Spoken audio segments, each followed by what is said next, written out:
Then we're going to take the paper towel out from underneath. The only reason why I wanted the paper towel there was to keep it from moving. Go ahead and close that door over there, please. Okay, so I'm going to take out the rib cage first. We're going to leave the belly on.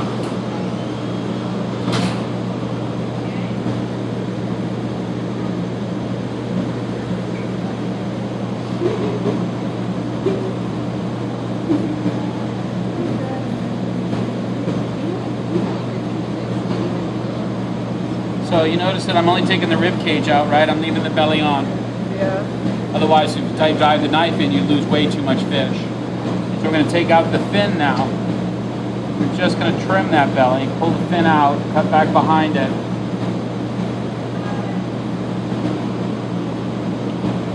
And this is what they serve in the sushi restaurant. Because of the high fat content in that. That's otoro? Yeah. So any good sushi? So what do they do with the rest of it if that's all that they serve? They buy the bellies. You can put tempura on this, right? Here we're going to take out the anal fin. So we're going to go right underneath it, kind of make a C motion here. Take that out. Okay, so I'm guessing this fish had already been gutted. Yeah. Okay. I mean, you can see some of like whatever that stuff is right You there. didn't see the gut sac. Weren't you guys here for the gut sacs on the other fish, on the black cod? I couldn't hear anything you just said. Black cod.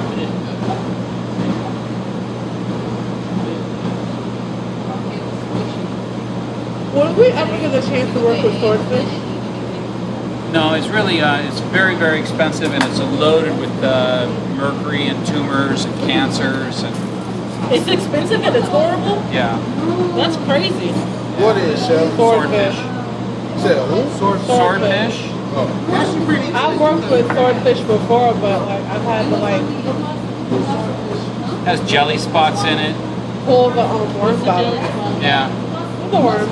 Yeah, we get a lot of All swordfish. little red worms in it. Like halibut has that too.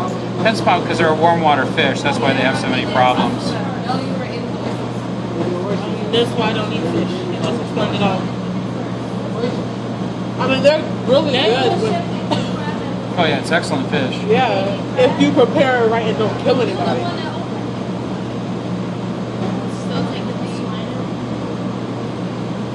Why are you petting me?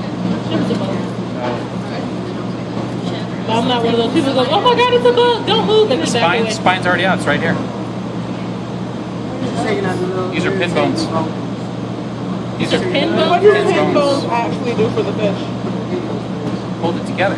Oh. You know you pick down. See, like each one of these lines that come up Yeah. go right to a pin bone. Okay.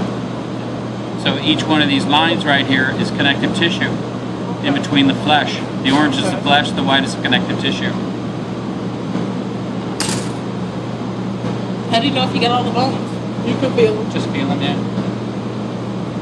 Okay, so then we're going to cut the tail off. I don't know what we're going to use this for yet. But we're going to cut the tail off. The reason why we're going to cut the tail off is that no matter what we do to it, this is going to be way overcooked by the time that thick part of the fish is cooked. So we'll just eat this separately. Now, in the industry, cut out the bloodline. In the industry,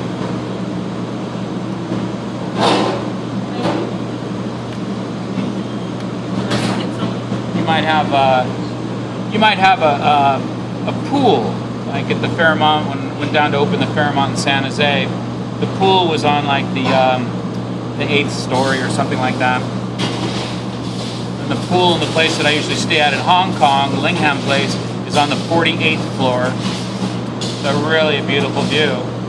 And on these up there on these cabanas up there on these pools, they're gonna have a small restaurant where people can have like a light lunch or something like that. And you serve a cold poached salmon, and you cut the salmon skin, and then you drop it in the fryer and pull it out and use it as garnish on top of the cold poached salmon. So you don't. It's something that's not going to be wasted. Okay. I think we cure this. So what I'm gonna do, yeah, I think we haven't made Mexican gravlax in a long time, so I think we'd do that. I'm just gonna get the knife very, very flat and just cut down like that, so that I get the salt and the cure in there, only in the thickest part of the fish. I don't go down because I'm gonna end up slicing against it, which means that if I went down and into the flesh, every one of those slices would be hacked. Oh, great, thank you. Only on the back, not on the front? Nope, doesn't need it on the front because the flesh is exposed. Oh. So I'll make the Mexican gravlax today. And what is this process called? Just processing or? We're filleting out the salmon. Okay.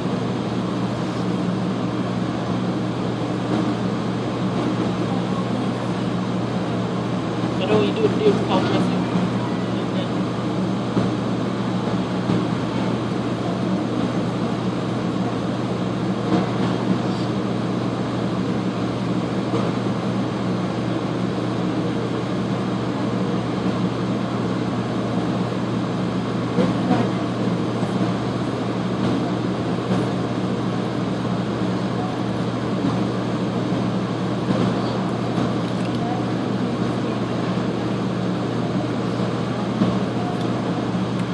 Okay, then again we got the belly fin on this side to take out.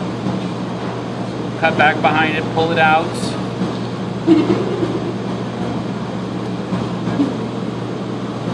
It's a really pretty pattern going on that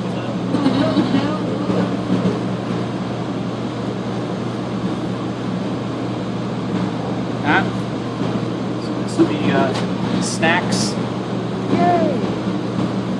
We're gonna make the pin bone stand up so we can find them.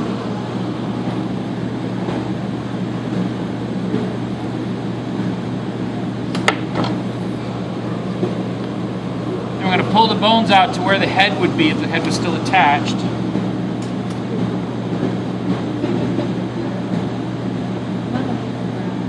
So you pull out at an angle, not straight up.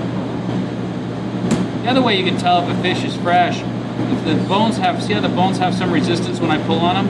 Yeah. That's a good sign. If the bones slip right out, that means the fish is really old. So the muscles already starting to break down, right? Yeah. This fish is probably raised off the coast of Canada. They're very, very big on aquaculture up there. Their water's very cold. Is Norwegian salmon more expensive? That's the preferred fish, yeah. They can run up to about anywhere from $80 to $120 a piece. Wow. So they're more than double what this is. But the water is extremely cold there, so the fish is very fatty and very firm. Where the kid? Off the coast of British Columbia. So you said this fish has been there for like 4 or 5 days, right? Yeah. So damn, they put that one right on the truck. It's probably still breathing. Sometimes they need the machine running. So a week ago, this fish was swimming in Canada somewhere. Shit. Yeah. That's cool. And right now, if you guys follow what's going on and out in the bay, out just like 4 or 5 miles out off of the Golden Gate Bridge, the plankton are really, we're having a very good year for fish. So the big fish are following all the plankton, so they're catching ahi tuna off the coast, which we're not supposed to have because that should be in Hawaii, Hawaii is the southernmost state in the United States. You know that, right? Yeah. So, yeah, because they're almost on the equator. You think it's humid here some days.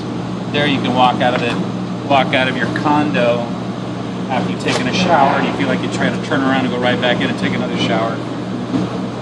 Okay, so you four are gonna make this Mexican gravlax for me. Awesome. Margaret, I want you to start cutting your meat. Okay.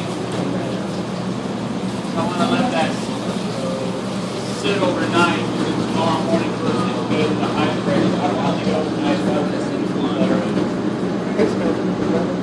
Okay. And then want to get the pork butt out and then give me a fresh board. Wrap this head up separately. I'll take it over to the guys over there in the cafeteria. And I want to show you how to truss the pork butt, and I want you to all practice it sometime today. Don't forget about your watermelon. What? Watermelon. Oh, yeah, I'll get to that.